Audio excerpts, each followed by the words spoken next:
Hello everyone, I'm Reet. I'm a PhD student in Hyderabad University और आज हम बात करेंगे JNU के एंट्रेंस के बारे में। तो मैं बताऊंगी कि मेरा क्या एक्सपीरियंस था JNU के एंट्रेंस को लेकर, क्योंकि मैंने से बहुत सारे लोगों ने सवाल पूछा है कि JNU का भी जो एंट्रेंस होने वाला है PhD एंट्रेंस, उसमें कैसा एक्सपीरियंस रहा है लोगों का। तो मैं बता दूं मेरा जो एक्सपीरियंस है, क्योंकि मैं मास्टर्स मैंने वहीं से किया है, तो मुझे बहुत आइडिया है कि चीज़ें कैसे देखी है मैंने एटलीस्ट वहाँ पे। तो अगर मैं जो बोल रही हूँ मैं अपने एक्सपीरियंस से बोल रही हूँ सबसे पहले। तो सबसे पहले उन लोगों का, जो लोग जिन्होंने मास्टर्स वहाँ से किया है, उन लोगों के बहुत चांसेस होते हैं कि उन लोगों के वहाँ हो जाए। लेकिन कैसे चांसेस होते हैं? जब आप प्रोफेसर्स से बातचीत करते हो, प्रोफेसर्स को अपना आइडिया बताते हो, अप्रोच करते हो उनको, या तो आप बाहर के हो या तो अंदर के हो।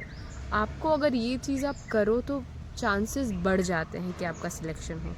तो ये चीज़ बहुत नेचुरलाइज कर दिया गया, which I don't like it, but then this is how things are working in most of the central universities today. Because of course professor आपको इतनी जल्दी जज नहीं कर सकता है, ठीक है।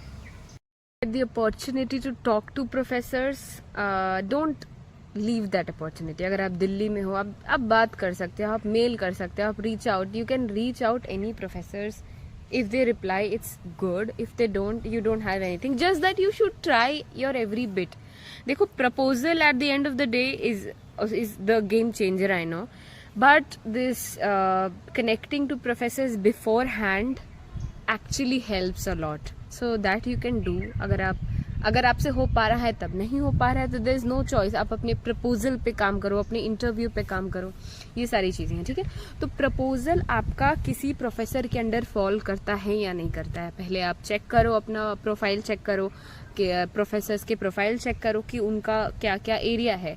तो ये तो आपको पता होगा कि जो PhD एंट्रेंस है, जो JRF जिन्होंने क्वालिफाई किया है JNU का, JNU का, सॉरी, इंग्लिश में JRF जिसने किया है, वही लोग दे सकते हैं JNU का PhD एंट्रेंस, ठीक है। उन्हीं का इंटरव्यू लिया जाएगा। तो ये चीज़ सबसे पहले क्राइटेरिया कि आपके पास JRF होना चाहिए, ठीक है। दूसरा, इंग्लिश डिपार्टमेंट में प्रोफेसर से अगर कनेक्ट कर लो आप तो अच्छी बात है। ऐसा नहीं है कि कनेक्ट करने से आपको एकदम अश्योरेंस मिल रहा है कि आपका हो रहा है, ऐसा नहीं है। But you never know how things can help out. You can reach out to them, you can ask them for their feedback and all, ठीक है।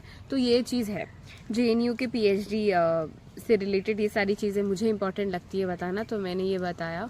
और दूसरी चीज़ है कि प्रपोजल वो लोग मांगते हैं, तो आपको प्रपोजल पे काम करना है। प्रपोजल उनका स्ट्रक्चर रहता है, कभी कभी नहीं रहता है, वो मेंशन नहीं करते, तो इतना स्ट्रक्चर पे कोई ज़्यादा बोलता नहीं है कि किस टाइप का स्ट्रक्चर होना चाहिए। जो बेसिक चीज़ें हैं, introduction, research methodology, literature review, research objectives, conclusion, bibliography, ये सारी चीज़ें हैं जो हर यूनिवर्सिटी एक्सपेक्ट करती है, तो ये भी वही एक्सपेक्ट करता है।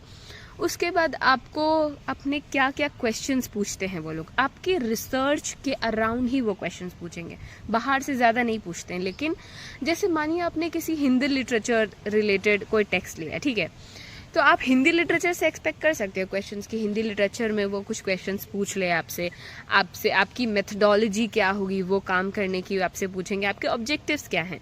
किसी एक जैसे मुझसे इंटरव्यू में पूछा गया था कि मेरा जो मेडिकल ह्यूमैनिटीज़ का टॉपिक जो है, मैंने जो चूज़ किया है, उसमें मैं ये वाला मॉडल क्यों यूज़ कर रही हूँ। जैसे मैंने चूज़ किया था डिप्रेशन और बाइपोलर डिसऑर्डर के मेमोआस को स्टडी करने के लिए, तो फिर मैं किस मॉडल ऑफ डिसेबिलिटी, क्योंकि ये डिसेबिलिटी के अंडर ही फॉल करते, तो किसी जो प्रोफेसर डिसेबिलिटी स्टडीज़ में जिनका स्पेशलाइजेशन है, तो उन्होंने मुझे डिसेबिलिटी स्टडी से रिलेटेड करके पूछा। तो हर जो प्रोफेसर होते हैं वो अपने एरिया से रिलेट करके आपको पूछ सकते हैं, ठीक है, अगर आपका वो रिसर्च उसके अंडर आता है तो। उनकी जो अंडरस्टैंडिंग है उस पर्सपेक्टिव से आपको क्वेश्चन पूछे जा सकते हैं। क्वेश्चंस बहुत हाई फाई नहीं होते हैं, लेकिन जो भी क्वेश्चंस है आप पहले ही देख लो कि जो भी उस क्वेश्चंस के प्रोबेबल आंसर्स होंगे या प्रोबेबल क्वेश्चंस होंगे। Do enough practice, read your proposal, just learn your proposal. It's like learning your proposal. आप अपना लिटरेचर रिव्यू में देखो कि अगर आपने किसी ऑथर को मेंशन कर दिया, उनके थियोरीज पूछे जा सकते हैं, उनके आप एक्सपेक्ट कर सकते हो कि अगर कोई लिमिटेशन है, अगर आपको लगता है कि ये चीज़ नहीं बात की गई, नहीं बात की इसने आपने, क्योंकि ये लिमिटेशन है इस रिसर्च का। तो इस पे भी क्वेश्चंस पूछे जा सकते हैं।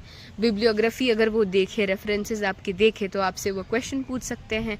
जैसे मुझे किसी दोस्त ने बताया कि उनका जो हेडिंग था, उन्होंने जो जैसे इंट्रोडक्शन बिगिन किया था, तो एक किसी वर्ड को उठा के उन्होंने पूछ दिया कि इसका क्या मतलब है।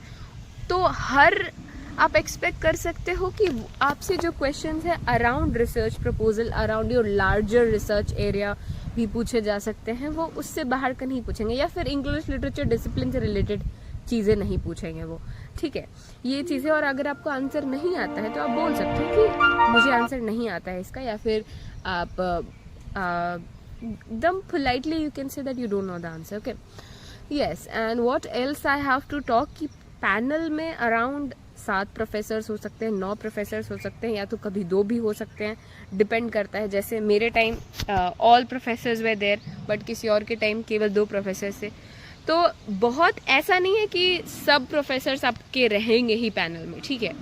तो ये भी चीज़ है कि पैनल में, और क्योंकि इंग्लिश का इंटरव्यू मोस्टली ऑनलाइन होता है, इस बार भी शायद ऑनलाइन ही होगा।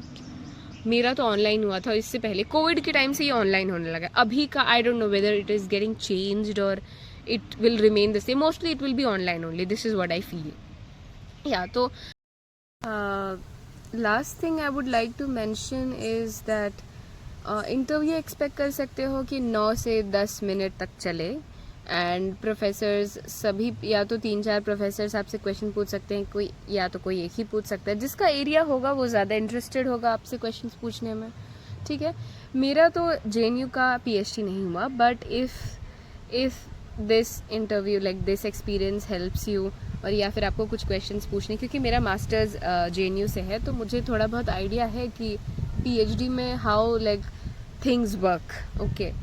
सो and one can get into PhD there if one is actually has a very strong proposal first, and second if person is well connected to any professor, उससे भी होता है। क्योंकि ज़्यादातर आप देखिए तो जो JNU के बच्चे हैं, JNU में जिन्होंने मास्टर्स किया है, उसी के ज़्यादातर चांसेस होते हैं PhD होने के, अगर एलिजिबल कैंडिडेट्स हैं। अगर मास्टर्स में अधिकतर लोगों ने JRF कर लिया है तब, या फिर उनके एक्स स्टूडेंट्स हो गए, तो ये ट्रेडिशन रहा है वहाँ का, ठीक है।